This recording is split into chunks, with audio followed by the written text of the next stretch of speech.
Taaskord väga hästi kiiresti said missioonid seatud, ma juba ühes grupis nägin, et ma vaatasin neid lõuendeid ka vahepeal, et ühes missioonis said ka missioon ümber sõnastatud, kuna läbimõtlemine tõi muutuse sõnastuses, kuigi missioon üliidee jäi samasuguseks. Ja nüüd tuleb viimane pingutus, täpselt sellisel ajal, kus inimesed on juba väsinud, natuke tüdinud ka, aga räägime siis ühest kõige olulisemast osast, nii missioonide juhtimisest, mis tõenäoliselt on nii-öelda missioonide edukuse juures on, ütleme selles 60% nii-öelda, et kas missioon läheb käiku või ei lähe käiku, on tõenäoliselt missioonide juhtimisest kinni ka, et kuidas seda reaalselt tehakse. Ja siin ma tulen tagasi, tegelikult ma olen nendest printsiipidest juba mitmeid kordi rääkinud, et siis, kui teie tähelepanu oli kõrgem ja energiatase oli kõrgem, et püüdsin juba ka ära rääkida, et kuidas reaalselt toimub.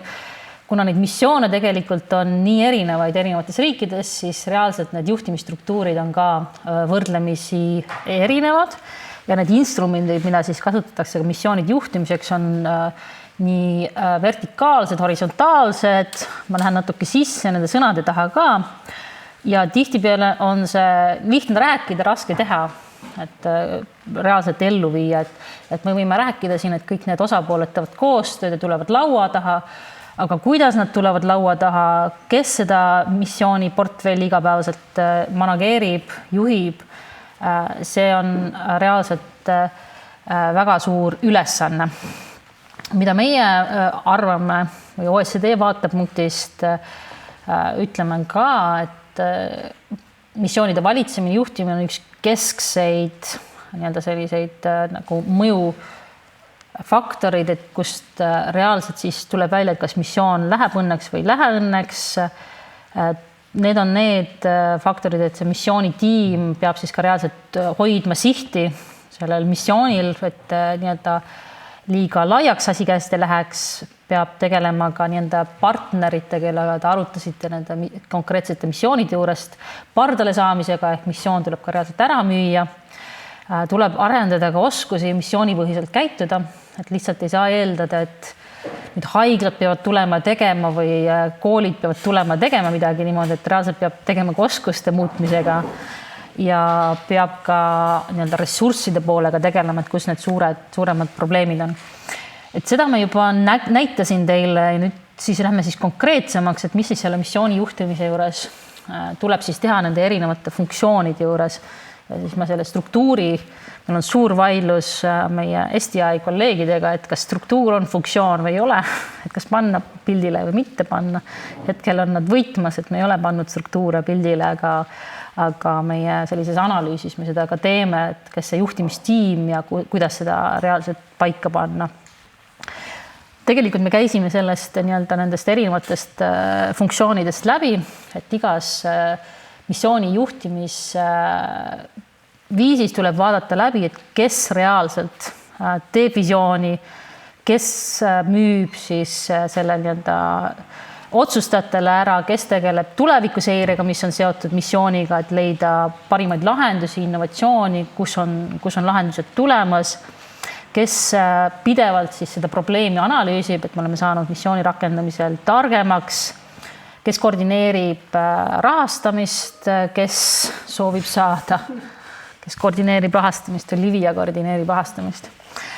Ressursse paigale ja kes tegeleb selle koordinatsiooniga ja õppimise ja mobiliseerimisega ka nii-öelda ja kõik need nii-öelda missioonilõuendid viitasid sellele, et te rääkisite sellest, et neid missiooni saavutamiseks tuleb neid asju teha ja nüüd tuleb vaadata ka seda, et kes reaalselt seda teeb.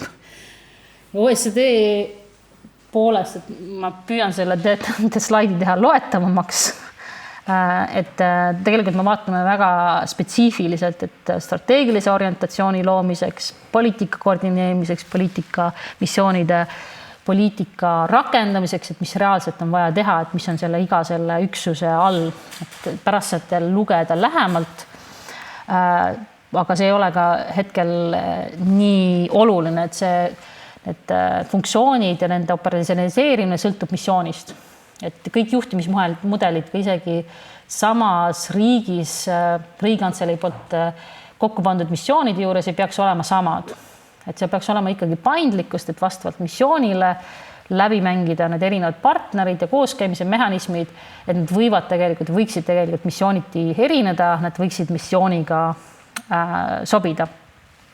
Ja me näeme tegelikult palju erinevusi, kuna me jälgime nii missioone keskvalitsuse tasandilt, nii riigikantseleide, peaministribüroode kui ministeeriumite tasandilt, kui ka palju näiteid, mis ma olen toonud, on Nestade ja Vinnovate ja innovatsiooniagentuuride tasandilt ja linnade ja regiooni tasandilt. Et seal on päris palju tegelikult erinevusi nende vahel, et mida vastavalt sellele, et kust missioon pärineb, mida nad suudavad teha ja mida nad ei suuda teha, et mis probleemid tekivad. Et kui hakata mõtlema ka selliselt keskvalitsuse poolt planeeritud missiooni peale või teistest tasemetesse, et kui annate missiooni valitsemisele mõnele teisele kehale, et siis tuleb ka planeerida nendele probleemidele, mis võivad tekkida sellest valitsustasemest. Et keskvalitsused, näiteks Portugalis Novo Pacto Verde, see on ringmajanduse ja rohemajandusele suunatud missioon, et nad on, kuna nad on keskvalitsusega seotud, siis tavapäraselt on võimalik vähemalt mõjutada ministeeriumi. See sõltub oluliselt ka valitsusmudelist, et kui on väga keskvalitsus on väga tugev versus kui on keskvalitsus nõrk. Et tuleb arvestada sellega, et mis on need koordineerimismehhanismid keskvalitsuse tasandil, mis reaalselt jõuavad, et sa saad suunata seda missiooni, et kui see missiooni tiim ja see juhtimine on keskvalitsuse tasandil. Ja tihtipeale keskvalitsuse tasandilt sellised loogika võiks öelda, et teistpidi, aga me tegelikult näeme keskvalitsuse tasandilt, et missioonide loomiseks tegelikult neid aknaid, neid võimalusi on tegelikult vähem kui tegelikult agentuuride tasandil, mis on selline loogikaväline, et sa oled poliitika keskmes, et võiks nagu eeldada, et rohkem missioone tulebki sealt peaministrite poole, et sul on oma koalitsioonilepped, kus võiks ju teha mõned missioonid, aga tegelikult reaalselt see nii ei toimi. Ka poliitikud tihtipeale ei taha konkreetselt eesmärgistatud ja tähtajastatud eesmärke võtta, et neid aknad ja võimalusi keskvalitsuse tasandilt leida, et missioone paika panna on tegelikult vähem võrreldes sellega, millega agentuurid ja platvormid on hetkel tegutsevad. Et me näeme rohkem selliseid agentuuride ja platvormi tasandi missioone tekkimas, kuna nad on sellisest poliitikalisest otsustamisest natukene kaugemal, neil on oma palju raha, millega nad saavad missioone või platvorme rahastada ja need ei ole niivõrd, vähemalt ei ole niivõrd sõltuvad nendest valimistsüklist, et saavad vähemalt mingisugusel hetkel planeerida seda valimistsüklist väljapoole ka. Samas probleem agentuuride ja platvormidega on, et neil ei ole kättesaadavad erinevad poliitikainstrumendid. Et kui tõesti on vaja seadust muuta, on vaja mõni seaduse piire on ees missiooni rakendamisel, siis saada tegelikult selline protsess käima on väga keeruline agentuuri või platvormi tasandilt. Et piirid tulevad ette, et mida reaalselt saadakse teha või mida ei saa teha. Ja sellepärast ka Skandinaavia riikides rahastatakse seda koalitsiooni loomist ette, et olla kindel, et isegi kui see on platvormipõhine missioon ja väljaspool avaliku sektori agentuuri kontrolli, et need olulised ministeeriumid või organisatsioonid on ära lobitud ette, et on juba kaasas theory of change'i muutmismudeli põhiselt. Ja linna ja regioonide põhiseid missioone, neid me näeme tegelikult ka hästi palju. Aga seal tekivad ka nende suure kliimamuutuste puhul, miituste missioonide puhul, et tekivad ka probleemid nii seadusemuudatuste kui ka rahastamismudelite juures. Et kuna enamasti see innovatsiooniraha tuleb kuskilt mujalt, siis seda on keeruline regioonidel ja linnadel ja kohalikel omavalitsustel tegelikult suunata missiooni päriselt. Tihtipeale nad lähevad kuskile seda teadus-arendusraha või innovatsiooniraha kuskilt mujalt küsima ja seda kokku saada, et see rahastus missiooni taha tuleks, on võrdlemisi keeruline saada seda eksperimenteerimist sinna toimima. Ja siin erinevad punktid, et millele tähelepanu pöörata on ka, et keegi peab reaalselt, kui hakata mõtlema sellist, et panete missiooni juhtimisstruktuuri püsti, et mis seal juhtimisstruktuuris olla võiks. Et meil tegelikult sellist missiooni juhtimistiimist oli juba juttu, et keegi peab olema reaalselt vastutav missiooni täitmise eest, koordinatsioonifunktsioonide, nende funktsioonide täitmise eest. Samas keegi peab olema ka vastutav pidevalt jälgimise eest, et missioon kõiges suunas läheb, et kes teeb seda järelevalvet missiooni üle, et kuidas seda järelevalvet reaalselt tehakse. Missioonid, kuna nad eeldavad enamasti ka sotsiaalselt, kuna paljud need missioonid olid ka seotud nii-öelda käitumise muutumise kodanikega, et pidevalt tuleb pidada ka dialoogi erinevate nii-öelda osapoolte vahel, kes seda reaalselt teeb, mis vormis tehakse. Kui on teaduse ja arenduse ja innovatsioonipõhised missioonid, et kes peab dialoogi näiteks akadeemikute, ülikoolide ja teistega. See kolmas punkt on siis nii-öelda sellest kesksest meeskonnast, et kuidas see keskne meeskond on paika pandud ja mis alastruktuurid tegelikult seal peavad olema, et kui tegemist on, kui me läheme väga sellistesse suurtesse riikidesse nagu Saksamaa või Austria, siis me näeme, et Saksamaa plaanib praegu teha eraldi organisatsioonid missioonide põhiselt. Üks missioon, üks organisatsioon. Et see on põhimõtteliselt suure riigi selline nii-öelda privileeg tõesti, et sellises vormis missioone hallata, aga sellised organisatsioonid, missiooniorganisatsioonid on Saksamaal ka sündimas. Samas me vaatame väiksemaid riike, et kuidas need nii-öelda juhtimisskeemid kõige sellised praktilisemalt üles ehitada. Ja tihtipeale see võrgustuv juhtimine tuleb kindlasti teemaks, kuna nii paljud erinevad ministeeriumid on seotud, et kuidas me neid seome, kas tuleb meil tavaline working group või töögrupp kokku või mis vormis seda nii-öelda missioonipõhist käitumist ja missioonipõhist tööd reaalselt teha erinevate organisatsioonidega ja kuidas saada nende nii-öelda kuuluvustunne sinna missiooni. Et see on ka väga oluline just nende valitsusstruktuuride püstipanemisega. Sealjuures me oleme ka näinud erinevates riikides, et kui ei ole keskset rakendus nii-öelda juhtimisüksust, siis need töögrupid, kes lihtsalt koos käivad missioonipõhiselt, need ei toimi. Et kui ei ole sellist pidevat juhtimist, siis ei suudata nii-öelda maatriks vormis, võrgustiku vormis ei suudeta ära hallata missiooni juhtimist. Et siis tekivad väga-väga suured probleemid, kuna keegi ei tunne ka vastutust, käiakse lihtsalt koos juttu ajamas.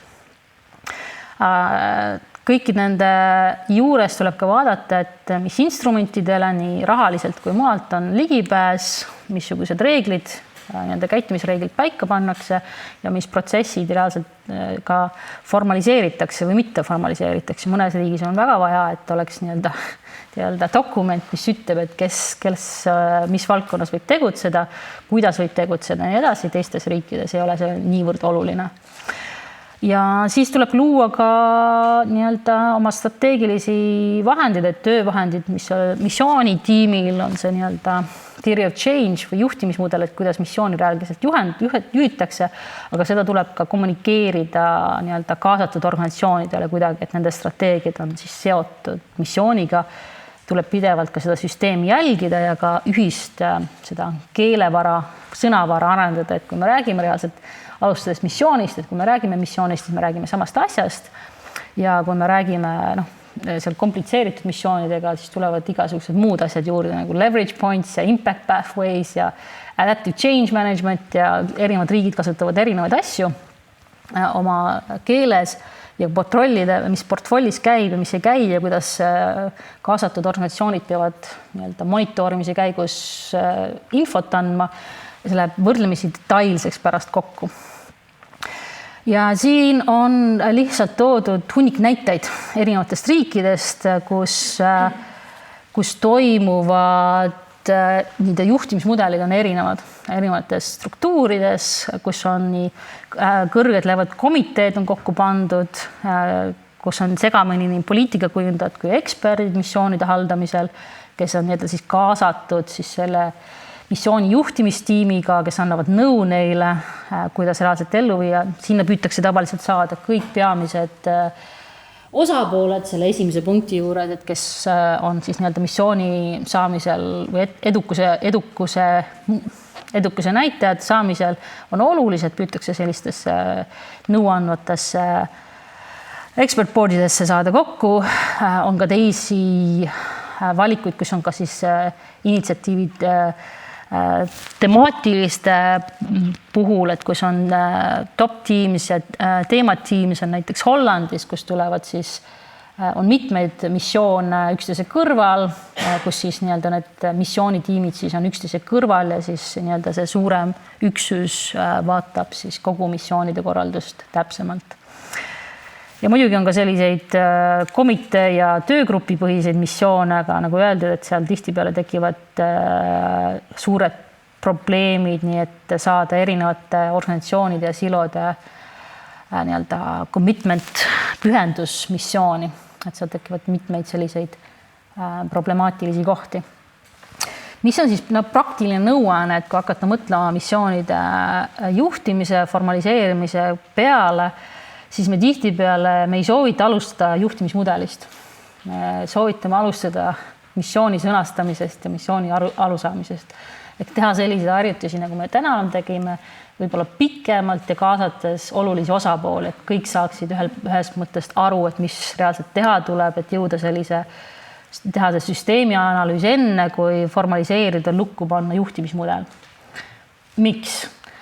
Sellepärast, et tihtipeale juhtimismudel peaks olema just selle nii-öelda theory of change põhine, et kes peaks olema kaasatud ja mis vormis. Et see oleks järgnev sellele, mis on selle missiooni sekkumisloogikale, et kuidas me tegelikult missiooni ellu viime. Et me ei taha, et meil oleks juba kokku pandud töögrupp see ja juhtija see ja need inimesed seal. Kui meil nii-öelda missiooni formuleerimise raames tuleb selgeks, et hoopis teised grupid peaksid olema laua taga teises vormis, et see töövorm ei tööta, et teha see kõigepealt see selgeks. See peaks olema nii-öelda tehtud sellises vormis, et kõik need missiooni funktsioonid, millest me rääkisime, mis tegelikult garanteerivad ka missiooni jätkusuutlikkuse nii visiooni loomiseks kui rahastamiseks, kui need erinevad komponendid, mida me oleme välja pakkunud, et need saaksid olema juhtimismudelis ka täidetud, et mingi roll on pandud, vastutus on pandud nende ülesannete eest ka missiooni juhtimismudelisse.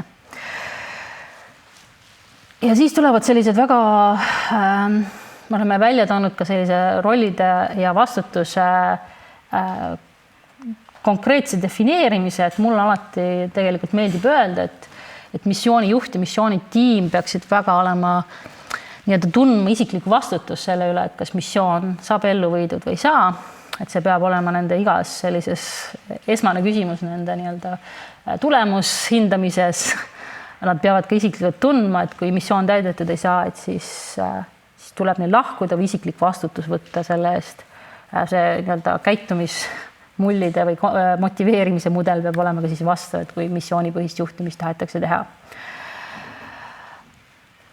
5. punkt räägib siis sellest, et kui missioon ikkagi tahetakse erinevate valitsustasamiste tasandil teha, tihtipeale ei ole valida, et kus see motivatsioon hetkel on, et kas motivatsioon on keskvalitsuse tasandil või kohalikus omavalitsuses või kuskil mujal.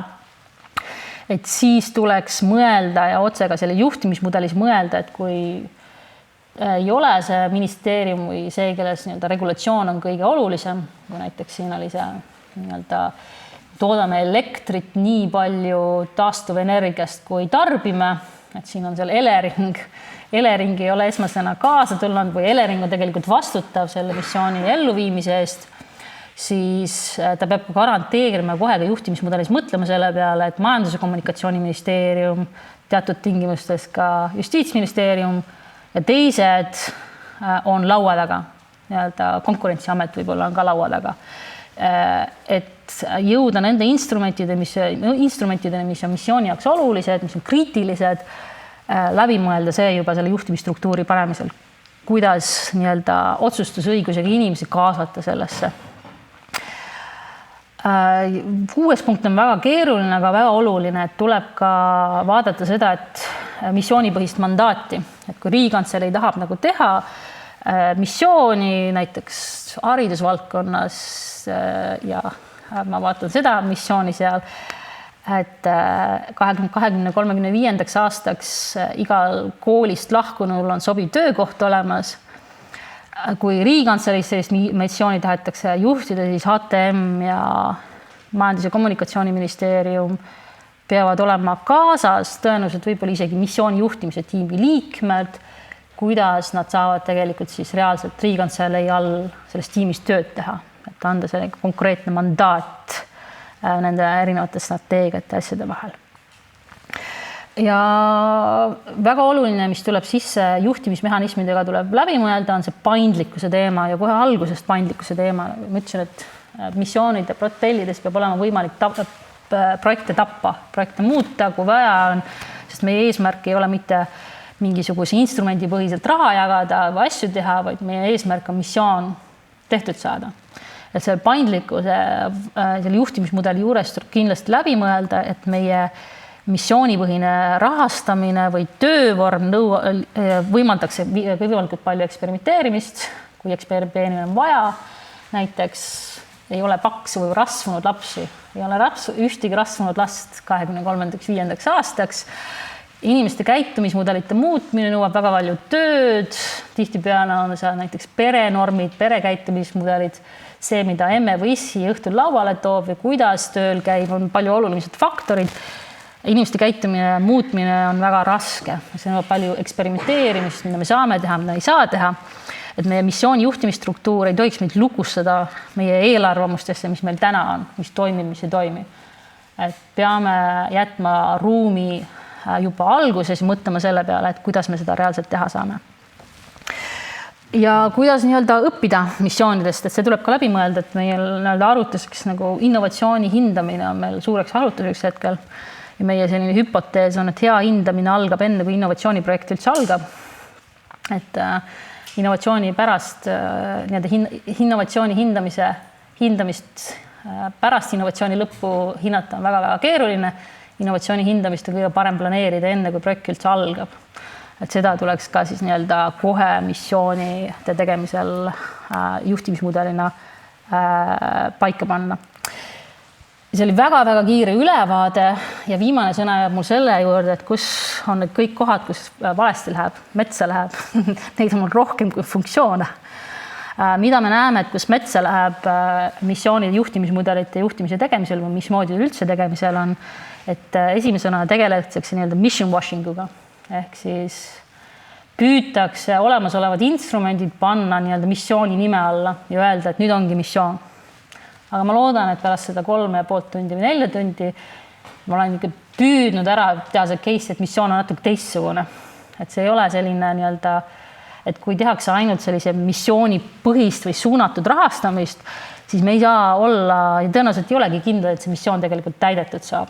Et seal tekkumisloogika on natukene teine ja seda me saame suure probleemina, et kus see missioonide kui poliitikainstrumendi pettumus selle instrumendiga tuleb, siis tuleb peamiselt sellest mission washingust. Meil on palju sellist poliitikapraktikat, mis ütleb, et me oleme missioonid, kuidas meie tõenäoliselt instrumentides, mida meie vaatame, tõenäoliselt 80% me peame ütlema, et tegemist ei ole missiooniga. Tegemist ei ole, või on tegemist väga-väga halva missiooniga. Et ei ole hästi tehtud. Ja see ei ole poliitika, see instrumendi süü, see on rakendamise süü. Ja me püüame ju leida selle maagilise koha, et kust rakendada, leida seda rakenduskohta, et kus ta peamiselt kasulik on ja miks nii palju seda halbu missioonid reaalselt tehakse. Teine põhimõte on see, et missioonid tehakse liiga laiapõhjaliselt. Et ongi, et Eesti on 2035 jätkusuutlik ja net zero, et me üldse ei tooda CO-d või oleme null kliima contributor, net zero contributor. Ei ole võimalik, kuidas on võimalik, ei ole võimalik, siis võiksid kogu oma valitsuse selle nimel tööle panema.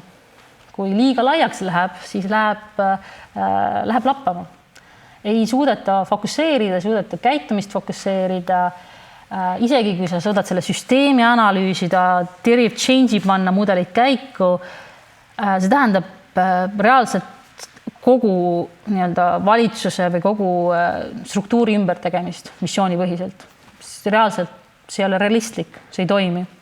et tuleb allapoole tulla konkreetsetesse eesmärkidesse, nagu meil laua peal on, et taastuvenergiat tuleb toota sama palju kui tarbimine. Reaalsus on see, et 2035 meie energiavõrk ei ole valmis, et me reaalselt tarbime selle ära, aga vähemalt me suudame selle müüa Skandinaaviasse, kui meil on mõni allveelaev, kes turvab meie linki Skandinaaviaga. Et siis vähemalt on saades nagu eesmärk on täidetud Kaitseministeeriumiga missioonidega. Asi, millest on ka, et missioonidest, kui läheb selliseks väga eesmärgistusest tegevusest, et ja pikaajalised on nad ka, räägime siin aastatest 2030 ja 35, väsimus tekib ühel hetkel, et väsivad ära, et suur oht on, inimlik oht on ka, et kui see peamine vedaja kaob eest ära või vedajad kaovad eest ära, siis enam ei suuta energiat hoida. Et selle tuleb ka silma peal hoida, et oleks nii poliitiline eesvedamine kui ka reaalselt see missiooni juhtimine, et kui on oht, et juhid kaovad eest ära, et siis oleks ka see järelkasv, et kes selle missiooni reaalselt üle võtab. Ja see on väga suur oht Eesti võtmes, kus meil on isiksustest sõltuv, paljud asjad sõltuvad isiksustest, isikuste juhtimismudelitest. Seda tuleb reaalselt, sellega tuleb tegeleda. Mis ma loodan, et ma seda teinud ei ole, et missioonid ei ole head kõigide asjade jaoks. Me võime teha null kliimamuutust või kliimapoliitikat, meil on raiemad strateegiad, strateegiliste eesmärkidele jõudmiseks või sinna suunas vähemalt liikumiseks, et missioonidega ei saa kõiki asju teha. Et ma ütlesin, et see peab mingisugusele tasandile jõudma, et laiemad strateegilised eesmärgid tõenäoliselt jäävad laiemate instrumentide pinnale. Ja tihtipeale ka, et kuna meil seal litmustestile tagasi juurde tuleme, et meil ei ole nagu, et püütakse suure hurraaga ühe ministri ambitsiooni pinnalt teha missiooni ja ei ole seda peamist osaleta otsustust, et me tegelikult osaleme, et me näeme seda mismatch, et mission conditions, et tehakse suur missioon valmis, et missiooni sõnastamine on päris lihtne. Juba poole tunniga kõik on spetsialistid, kõik väga head missioonid, paremad kui Euroopa Komisjonil, palju õnne. Neil läks 2 aastat, ikka ei saanud hästi. Et missioon on tegelikult lihtne sõnastada, lihtne on jõuda selle probleemini, aga reaalselt ka panna see süsteem tööle, et ei oleks ainult ühe inimese või grupi inimeste peas, et need osalejad kaasa tuleksid, et sul oleks see võimekus ka missioon ellu viia, sealt tekivad suured probleemid. Probleemid mis number see siis on? 6 on see, et meil on silode põhised missioonid, et need on see peamised, mis ma viitasin, et tehakse juhtimisstruktuur, mis on ühe ministeeriumi keske, Tai ministeerium, ETAG-i keskne, et ETAG nüüd läheb ja teeb missioone ja siis tekib see probleem, et ühel hetkel, et kus nende instrumendid saavad otsa ja käed ei pikene, samal ajal eskaleerumisega midagi ei toimu ja siis ongi niimoodi, et tuleb mõni ettevõtte mujalt ja võtab teadusarenduse tegevuse üle ja kasu sellest pole midagi. Et võib-olla kasu pärast ostame kalli hinnaga kuskilt ettevõttelt mujalt, et ei saa sisendit. Ja siis on meil ka, mida me viitame nagu orphan missions ehk või kellel ei ole vanemateta missioon, et kui ei ole suudetud seda juhtimisstruktuuri piisavalt laiaks ajada, et keegi ei tunne omaniku tunnet. Et tehakse üks Eesti 2035 ja keegi ei tunne, et on minu oma ja ei teegi ära. Et näeme ka selliseid laiemaid juhtimisi. Ma tõesti ei tea, kas see on tõsi, et ma lihtsalt teen selliste laiema viite. Et siis sa lõikad pärast välja selle videost. Ma vaatasin, et lõikamise koht. Hiline tund mul ka, ma olen püüdnud meelde jätta selle, et videosse läheb, et võib selle koha välja õigata siis. On ka sellised, et on meil ühe meetodiga missioone, mis me eriti näeme agentuuride pinnalt, kus ainult rahaga püütakse nagu kõik kohad kinni panna, tihtipeale ei toimi. Kõik missioonid tõenäoliselt ei toimi ka mingisuguse regulatiivse meetodiga või koostöömeetodid, neid instrumente, mis on ühe missiooni jaoks on vaja tunduvalt rohkem. Kui oled portfelli pimedust või seda myopiat, seda juhtub väga palju, et reaalselt kui ei ole missiooni juhtimisstruktuuri, ei ole püsti pandud, missiooni juhtimisstruktuuril ei ole ülevaadet sellest, et reaalselt mis toimub, mis nemad teevad, mis nende portfell on ja mis on kaasatud organisatsioonide portfell, millega nad tegelevad, siis reaalselt ei ole ülevaadet sellest, et kas missiooni on võimalik täita või ei ole võimalik täita, sest et meil ei ole reaalselt ülevaadet sellest, mis igapäevaselt missiooniga toimub, tekivad väga suured probleemid. Jõuame nüüd sinna lõpupoole, poliitiliselt sõltuvad missioonid on ka suureks probleemiks, sellepärast ma ütlesin ka alguses, et ärge tehke missiooni, kus on ainult üks partei taga, peab olema võimalus, et suurem poliitiline toetus on, et vähemalt on võimalik järgmises valitsuses ära müüa, et jätkame missiooniga, see on oluline, kommunikatsiooni peab sellele taga tulema. Oleme näinud nii palju selliseid algatusi, mis on ühe ministriga tulnud ja teise ministriga läinud, et kõigile ministritele meeldib ju oma uusi ja uhkeid asju teha, et see peab olema üks missioonistrateegia peamisi selliseid valdkondi, kus niimoodi kaaluda. Ill-equipped missions põhimõtteliselt on ka seadus, kus võimekused ei tule enam järgi, et oskused ja võimekused, et te tegelete üldse oskuste ja võimetustega partnerite raames.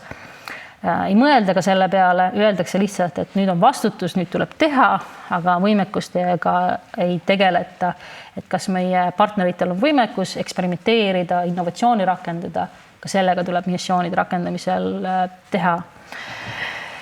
Valitsuse poole pealt me näeme ka palju selliseid missioone, kus rahastus tuleb ühest allikast, kui tegelikult aus olla teadusarenduse juhitud missioonidest, siis riikidel tegelikult nii palju raha ei ole. Tegelikult on väga-väga päris vähe raha riikide käes. Ilma selliste süsteemsete ja väga raskete probleemide juures enamik sellest teadusarendusrahatusest või teadustegevusest või isegi innovatsioonitegevusest peab tulema ka erasektorilt ja mujalt. Et see kaasav rahastus on ka, et saada ettevõtted ja teised osapooled kaasa, on ülioluline tihtipeale missioonide saavutamisel. Ja viimaseks me peame ütlema, et ka tihtipeale on, et missioone ei stress-testita, ei vaadata üle süstemaatiliselt, et lastakse minna ja olla omapäi, et tuleb vahepeal ka vaadata, et kui sa oled sellises otsustaja rollis, et tuleb vaadata ka üle süsteemselt, mitte ainult see, et mida rahastatakse, kui palju tehakse, vaid ka see juhtimisstruktuur, et kas toimib või ei toimi. Ja need on kõik 13 erinevat valdkondad, kus me näeme, et missioonidega läheb natukene halvemini juhtimisstruktuuridega.